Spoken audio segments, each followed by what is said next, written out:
Morning all, hope everybody's well. My name's Liam Yates and this is the Courier Surcharge webinar. This follows on from our previous webinar they've had in recent months.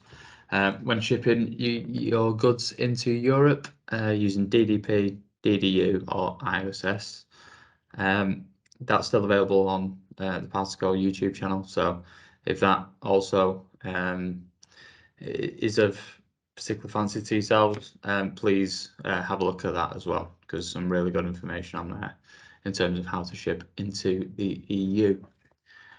This Courier Surcharge webinar will basically just a whistle-stop tour the next 10-15 minutes, where we'll take you through the charges that you may have received, how to avoid the charges, and how to dispute the charges as well.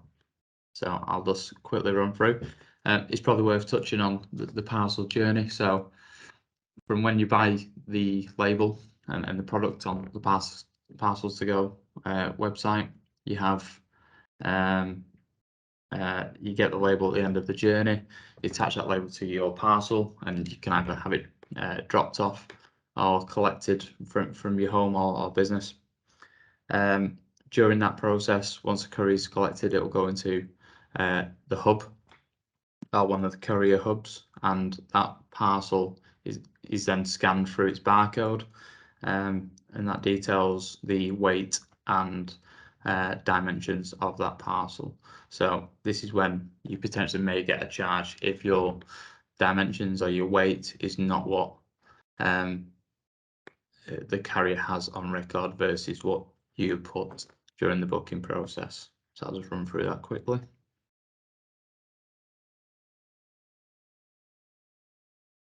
So, like I say, discussion points running forward during this webinar are: why do I receive extra charges? I'll touch on that. How can I dispute an extra charge?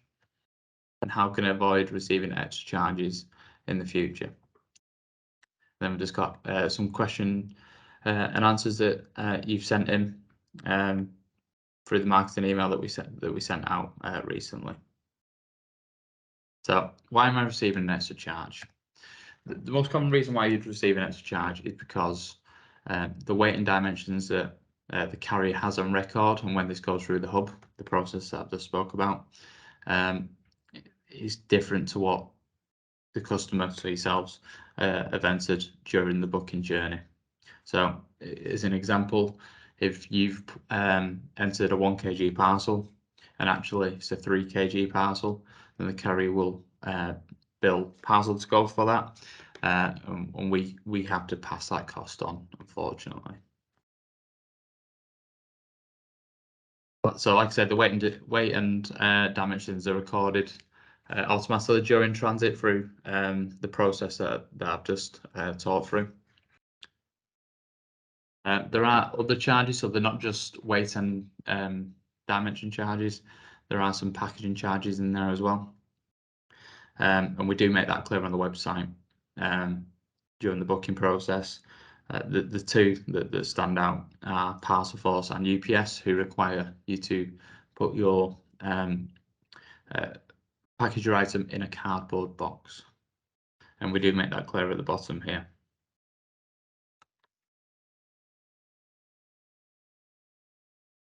So should you get an extra charge, people make mistakes. Either you've mistakenly underdeclared it, which can happen. But actually, if you feel like the charge is unjust, we do have a dispute process that customers can go through. That can be found on the following link, and that detail is also in the email that we send out to our customers once a charge has been received.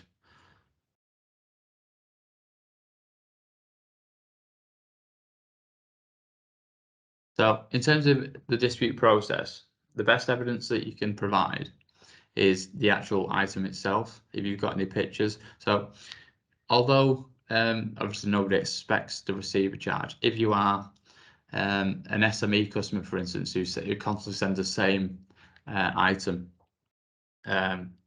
through parcels to go, then it's probably worth having a picture of that said item and how you package it, with the dimensions clearly showing in the pictures, and also the weight.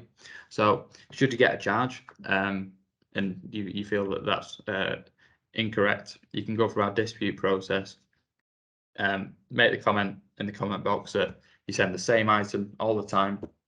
We can review your account to see if there's been any what we call underpayments previously, and we can make a decision on that. But it's always great to have the actual item itself in terms of for the evidence, so we can just take this charge off as quickly as possible if it isn't right.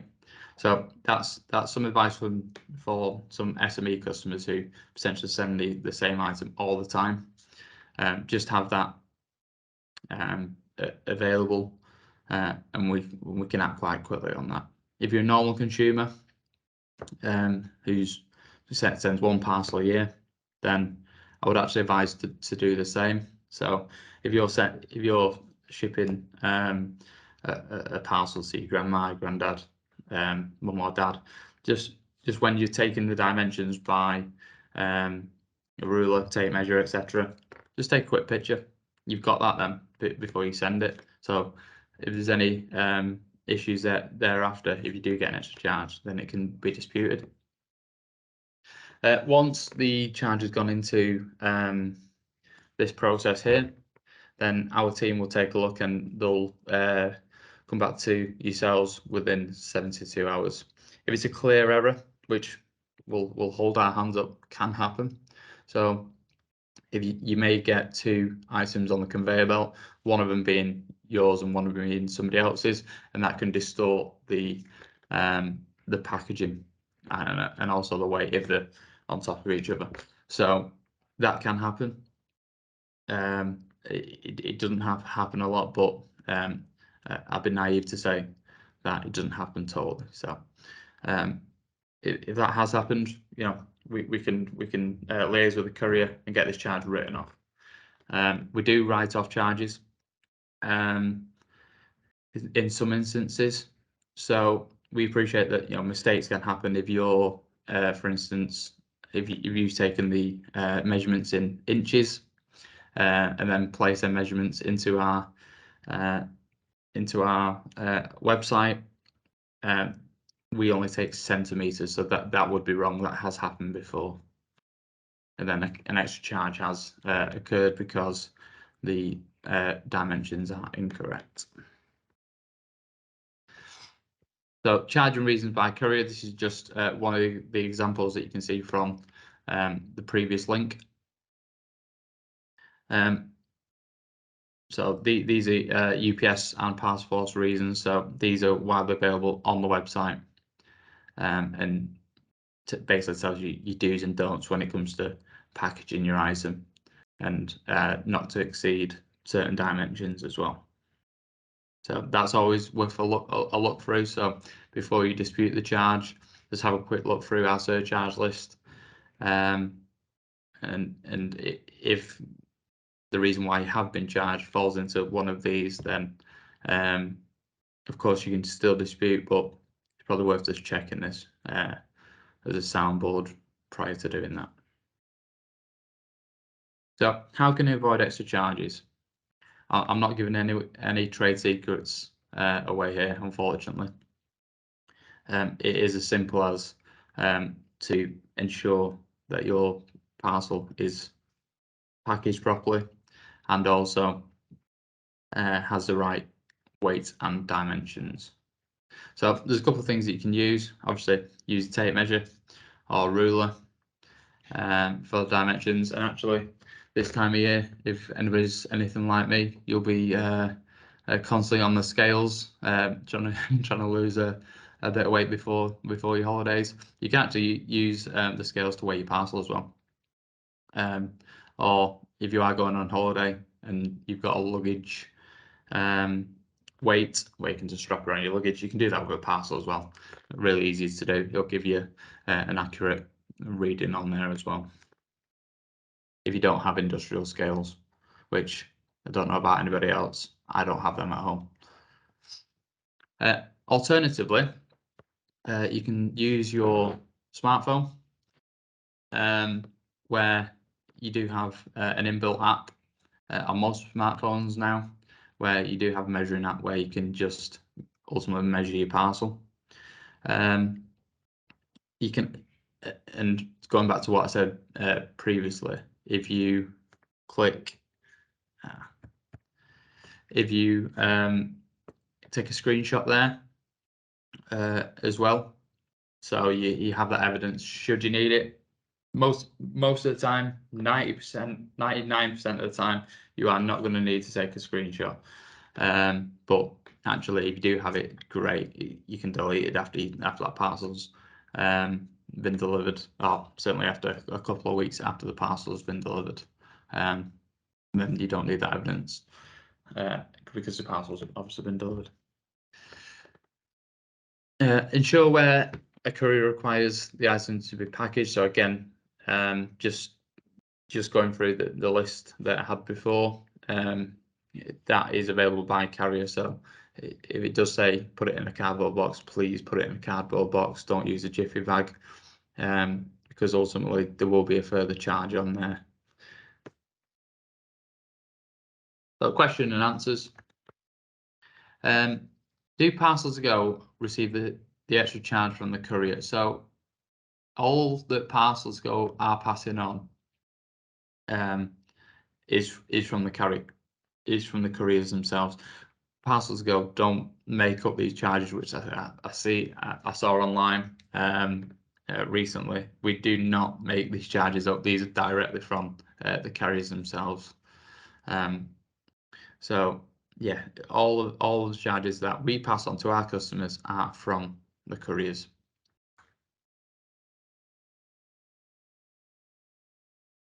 So why do I receive charges on some items but not on others that are packaged exactly the same? So the extra charge process does not happen on every parcel. That's why if you're sending in the same item and you may get it on one item that you sent that day, and then you send another the next day, and you don't get a charge on that one, but you have on the first item. It's not the capacity of the extra charges. It is not 100% wide. So it's not every parcel that this applies to. So why is there a delay from when I receive the charge from when the items were shipped, or when the item was shipped even? So there's a delay on some carriers because we have to wait for ultimately the invoice to come through from them. So it could be a week later when you receive the charge from when it's actually delivered. We are working with our partners to get a daily file because we appreciate, that packaging may be in the bin. And if that is the case, and you have thrown away your packaging, then please go through the dispute process. Let us know, and we can review your account and take it case by case. It's not a case of, well, you've not got your packaging, we're not removing the charge. That'd just be stupid. So we will review each case that is sent to us. So yeah, like I say, if you receive a charge and it's a week later and you've put this in your the cardboard in your recycling bin, then just please use the dispute process. If you paid an extra charge, so I'll read the question out. I paid an extra charge. However, I wish to dispute this and apply for a refund. Can I still do this? Short answer: yes, you can. So if you paid an extra charge and you feel actually no, I don't believe that was right, again, go through the dispute process that's available through the email or the link on this webinar, which will be sent out thereafter. Go through the dispute process. We'll take a look. We'll just do the same checks that we would if you hadn't paid the charge, and if we find it out to be, actually the customer isn't warranted, that charge, or the charge isn't warranted rather, then we will take it off and issue a refund at the earliest opportunity.